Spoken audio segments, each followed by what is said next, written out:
Let's see how the presence of a solute in a solution make it vapor pressure lower, or we can see that how the vapor pressure of a pure solvent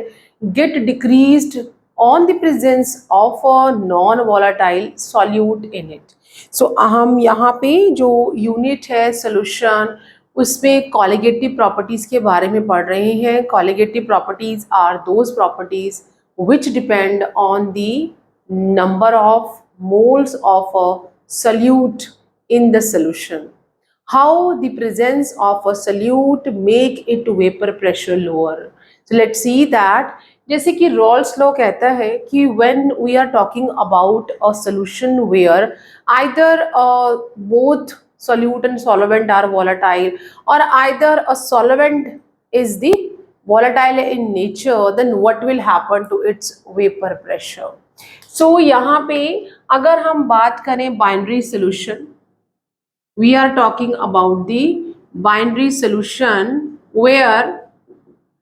the solute है that is a non-volatile in nature. Non-volatile means it will not go to gaseous phase. Volatile and जो solvent है that is the volatile in nature. That is volatile means it will be present in a vapor phase also. Then what will happen, अगर मैं यहाँ पे ये जो container है इसमें हम देखें ये हमारा लिक्विड है, जब वो कुछ भी इसमें और एडेड नहीं है तो ये जो गैसियस फेस है इसमें इसके जो मॉलिक्यूल्स या सब्स्टिट्यूएंट पार्टिकल्स अवेलेबल हैं, क्योंकि एक डायनेमिक इक्विलिब्रियम एस्टेब्लिश हो जाता है व्हेन जितने पार्टिकल्स जितने मॉलिक्यूल्स वेपर फेस में है उतने ही वापस वो लिक्विड फेस में आ रहे हैं. ऑन द एडिशन ऑफ, जब हम इसमें ऐड कर देंगे सॉल्यूट, हमने यहाँ पे सॉल्यूट ऐड कर देना है, then what will happen on the addition of a solute, ये हमने यहाँ पे सॉल्यूट लगा दिया बीच में, ये जो ग्रीन कलर है. नाउ ये जो सरफेस एरिया या जो हमारा यहाँ पे फेस है जिसमें कि गैस और लिक्विड दोनों जो है वो दिख रहे हैं, तो यहाँ पे क्या होगा, गैसियस फेस में तो सिर्फ अवेलेबल होंगे जो मॉलिक्यूल्स हैं वो सॉल्वेंट के, but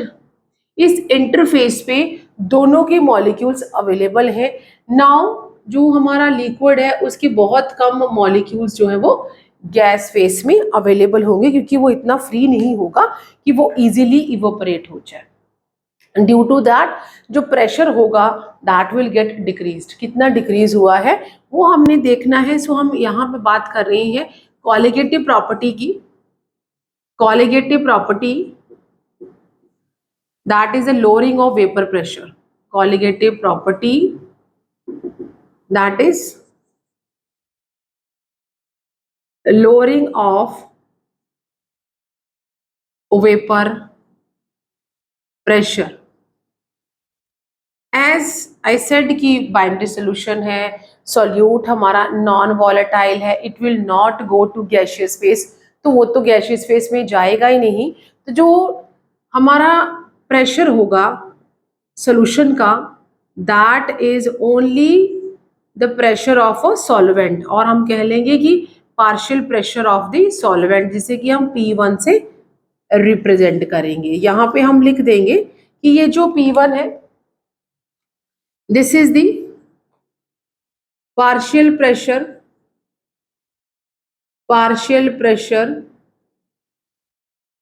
of solvent. Partial pressure क्या होता है, जब मिक्सचर अवेलेबल होता है उसमें जो इंडिविजुअल सॉल्वेंट या सॉल्यूट का जो भी प्रेशर है उसे हम उस मिक्सचर के अंदर उसका पार्शियल प्रेशर कहेंगे. और ये जो P है that is the pressure of a solution, क्योंकि हमारा सॉल्यूट नॉन वॉलेटाइल है तो उसका कोई प्रेशर होगा ही नहीं. प्रेशर ऑफ सॉल्यूशन होना क्या चाहिए था, होना चाहिए था कि P solution equal to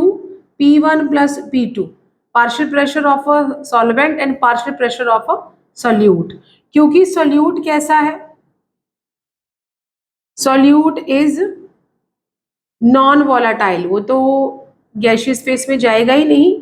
तो P2 क्या हो जाएगा, that is equal to 0, P2 है ही नहीं, तो P सोल्यूशन जो सोल्यूशन है उसका जो प्रेशर है that is only because of the solvent, और we can say the partial pressure of the solvent. अब हम ये देख चुके हैं कि ये हमारा सोल्यूशन का है और ये सॉल्वेंट का है, तो लोअर किसका प्रेशर हुआ है, the pressure of a solvent get lowers on the addition of a solute in it। तो क्या हो जाएगा, जो हमारा सॉल्वेंट का प्रेशर था वो कितना था, that is a pure pressure था ये, और जो प्रेशर सोल्यूशन का था वो क्या था, ये, that is equal to the total change in the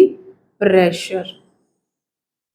lowering of vapour pressure of a solvent यहाँ पे, क्योंकि सोल्यूशन का प्रेशर सिर्फ और सिर्फ partial pressure of a solvent है। P01 जो मैंने लिखा that is a pure pressure of a solvent, and delta P that is the change in the vapour pressure. अब ये जो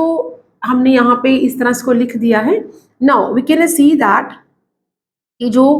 P01 माइनस P की जगह पे हम क्या लिखेंगे, यहाँ पे आ जाएगा P1, ठीक है, P1 लिख दिया, that is equal to delta not P। और रॉल्स लॉ के अकॉर्डिंग अगर हम देखें कि जो P1 होता है पार्शियल प्रेशर जो है that is directly proportional to its mole fraction in the solution, और जो प्रोपोर्शनैलिटी साइन है in Raoult's law that will be omitted or that will be replaced by the pure pressure। तो हम जहाँ पे P1 लिखा हुआ है मैं इस चीज को यहाँ पे सब्स्टिट्यूट कर दूंगी, तो what will happen, that is the P01 minus P01 mole fraction of the pure solvent equal to delta change in pressure, means that is the change in pressure or how much pressure get lowered। तो यहाँ पे अब इन दोनों में से हम P1 को P01 को कॉमन ले लेते हैं, 1 माइनस x1 हो जाएगा, that is the lower in vapour pressure, ये हो गया। As in my previous video lecture मैंने ये भी बताया है कि total number of moles in a solution is mole fraction is always equal to 1, तो x1 प्लस, क्योंकि बाइनरी सोल्यूशन है दैट विल बी ओनली 1, तो x1 माइनस ये जो मोल फ्रैक्शन ऑफ सॉल्वेंट है उसमें से अगर हम 1 माइनस, सॉरी यहाँ पे हमने इसको उधर लिखे जाना है, तो क्या हो जाएगा, that is x2 equal to 1 minus x1। ऐसा हो सकता है अगर मोल फ्रैक्शन किसी भी सोल्यूशन में यूनिटी होता है तो जो मोल फ्रैक्शन ऑफ सोल्यूट है that is equal to 1 minus x1 जो कि यहाँ पे है, तो मैं इसकी जगह पे क्या लिख दूंगी, that we will write the mole fraction of the solute and that is the change or lowering in the vapor pressure। इस delta P को हम इससे replace कर सकते हैं, that will be P01 minus P, इसे लिखा जाएगा, and which implies that the mole fraction, यहाँ पे mole fraction है of solute equal to that is P01 minus P by P01, इसे हमने इधर लेंगे। This is the way if we know the mole fraction of the solute we can find out how much pressure get lowered, क्योंकि यहाँ पे P01 क्या है, that is the pressure of the pure solvent, और P यहाँ पे क्या है, that is the pressure of a solution। अभी हम अगर ये मोल फ्रैक्शन है तो हमें पता है मोल फ्रैक्शन को हम कैसे लिखते हैं, that is the given mass divided by it's molecular mass, और मुझे इसका मोल फ्रैक्शन निकालना है। मोल फ्रैक्शन के लिए क्या होता है, दैट इज, पहले हम नंबर ऑफ मोल्स ले लें, तो अगर हमें यहाँ पे ये मोल फ्रैक्शन है that is equal to N2 by N1 plus N2, is number of moles of solute divided by total number of moles will give you the mole fraction of the solute, and which is further equal to किसके equal हो जाएगा, N2 क्या है, that is the given mass divided by molecular mass of the solute, और for dilute solution जो number of moles of solute होता है specially at the denominator side, that मतलब बहुत कम होते हैं, तो हम यहाँ पे जो हम प्लस करेंगे इसमें इसे हम नेग्लिजिबल ही कंसिडर करते हैं for dilute solution, and we can take only N1 and that is a given mass of the solvent divided by its molecular mass, that is M1 और यहाँ हम लिख देंगे कि फॉर डाइल्यूट सोल्यूशन जो N2 है that is the very very very less than 1 और negligible ही होता है, तो हम डिनोमिनेटर साइड पे इसे कंसिडर नहीं करते हैं और ये इस तरह से आ जाएगा which is equal to P1 minus P by P01। तो इस तरह से अगर मुझे अब मॉलिक्यूलर मास निकालना है या मुझे गिवन मास पता है तो मैं निकाल सकती हूँ इस रिलेशन को। हम जो फाइनली इस रिलेशन को फाइनली हम किस तरह से रिप्रेजेंट करेंगे, how we can represent this one, that given mass, मुझे गिवन मास पता है तो ये यहाँ आ जाएगा मल्टीप्लाई विद M1, ये चीज यहाँ चली जाएगी और this will go to this side and we will have M2 into W1 equal to